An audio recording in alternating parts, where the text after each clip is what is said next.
Hello guys, this is the first lesson of Canvas.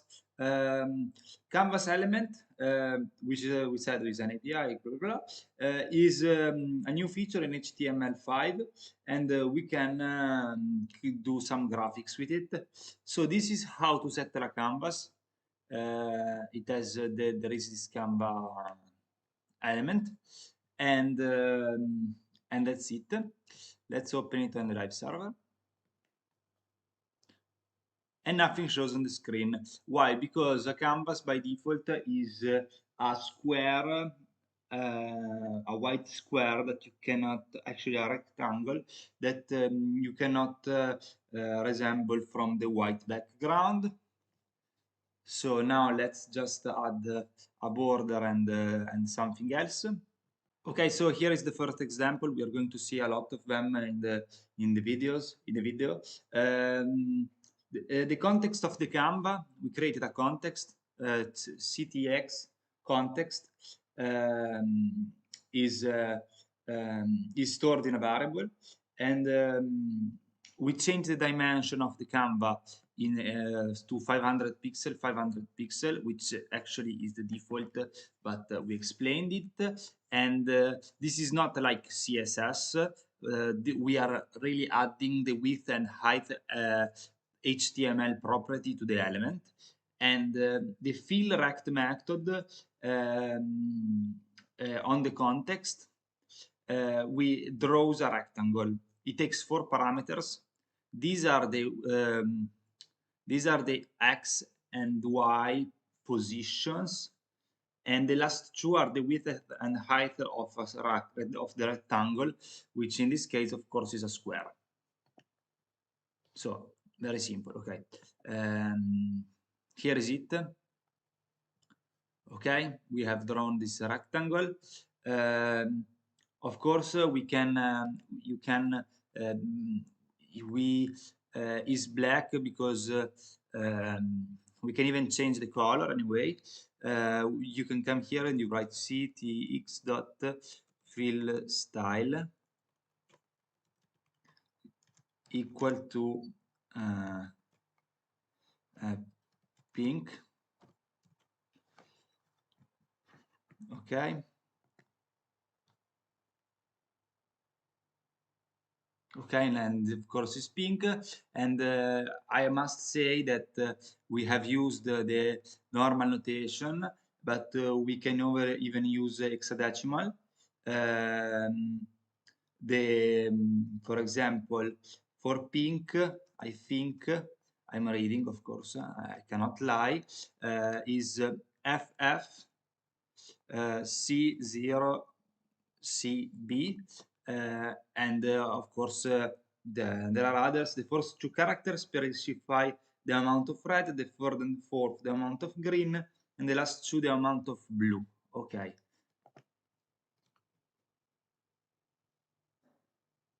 Okay, and it's the same color. And this is another way that if you are experienced with these things, you can create a custom color much better. Now I'll pick up another example because we can add more shapes, like let's see how to create a circle. Wait a second. Okay, so here we have the code for the circle. We have context begin path has to needs to be here. The arc function, of course, does the whole thing. It takes 5 parameters. The first is the X position. The second is the Y position. The third is the radius. The fourth is the starting angle, and the last is the ending angle. So like this, we are creating a circle, but theoretically we can even create some other kind of circle, like elliptic or something like this, but let's not go into this much. Okay, here is a circle. Last thing, stroke creates an empty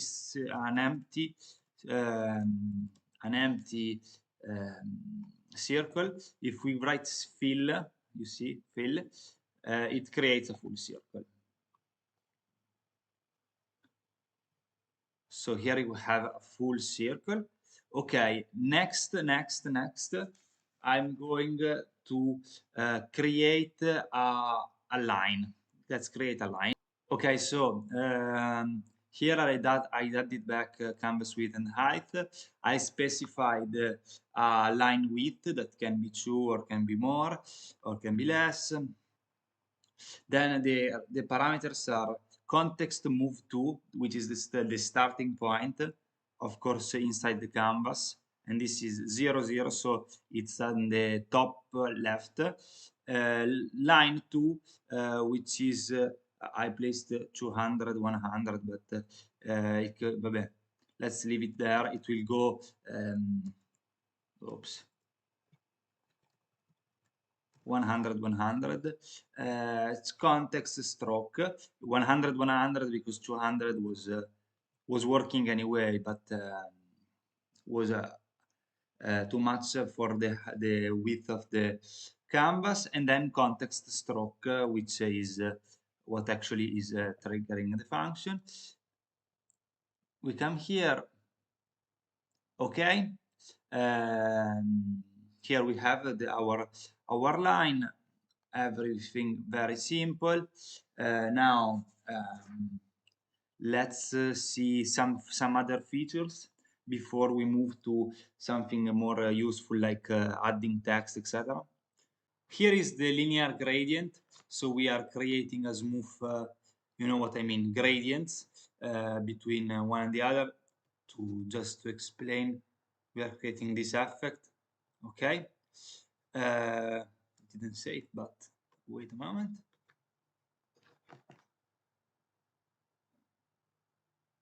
Okay, it's a bit of a headache to be explained, but to do it is quite simple. So canvas width, canvas height, we already saw it. We have a constant context dot create linear gradient. Then we have add color stop and add color stop. So create linear gradient accept 4 parameters: the x starting point, the y starting point, the x ending point, the y ending point. And then we have add color stop, which accepts only one, has 2 parameters. The first parameter can be a 0 or a 1, and the other is the color. Then we have fill rect, which is the rectangle, as we already saw. So we are drawing, we are actually creating a color, no? The color is the create linear gradient. Anyway, it's complicated to explain how actually you can work with it. So I'll just show it to you because it's better. Now we have this. So we have this, the red is on the left, the white is on the right, and we have this effect, no? If you increase this, and you come back here,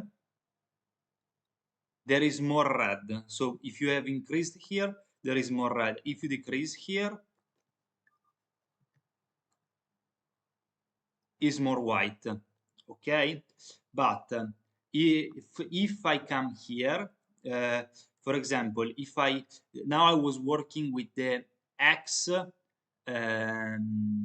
ending parameter. Now I work with the x starting parameter. I come here, and now is reversed. Now the white is on the left and the red is on the right. If I increase,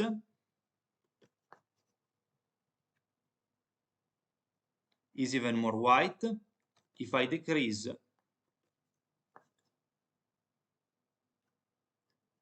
is even more red. Okay, simple. If I do like this, there is nothing, but it's obvious. And if I come here, for example, before I come here, let's work with the y ending position. You are creating a vertical gradient. Now it's not even visible, but there is the white is at the bottom. The white is at the bottom and the red is at the top. Okay, now it's visible. And the same, if you come here and you work with this,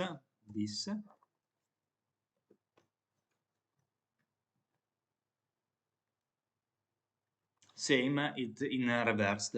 Of course, you can even mix parameters, but I just suggest you to play with it, and you will see how this works, because you just need to play with the parameters and see how you can exchange things to create what you want. It's just a matter of practice. This is the what is how it works. Now we will see another gradient, which is the circular gradient. I prepare the code.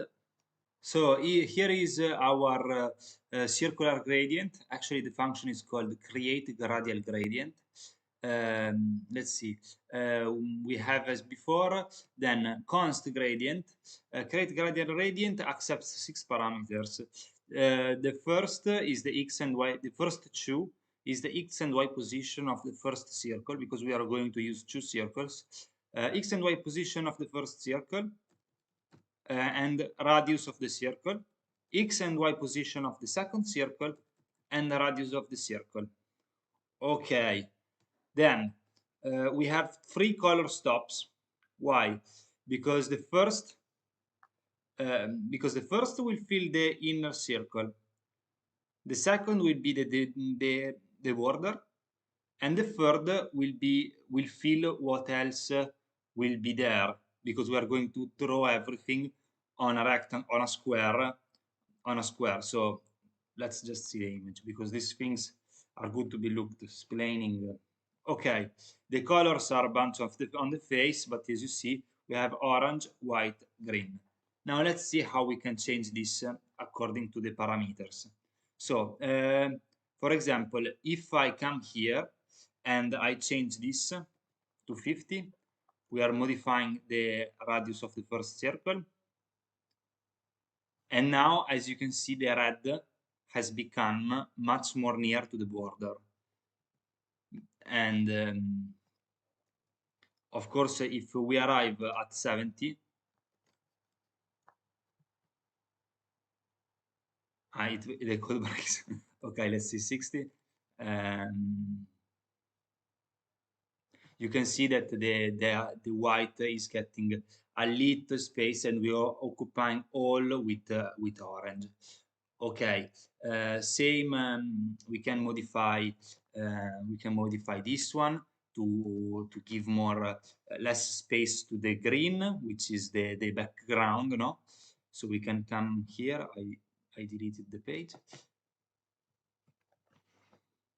I gave a lot of space to the rest and a little space to the green, and of course, something that is not really common would be to change the x and y positions. Let's change it a little, see how it looks. Changes almost nothing actually, but you can change the x and y position and see how it works.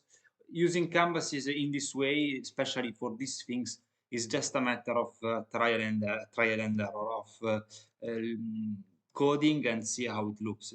It's graphics. So last thing I want to show is these parameters, because before I said that add color stop accepts only 0 and 1. Actually, it's not true.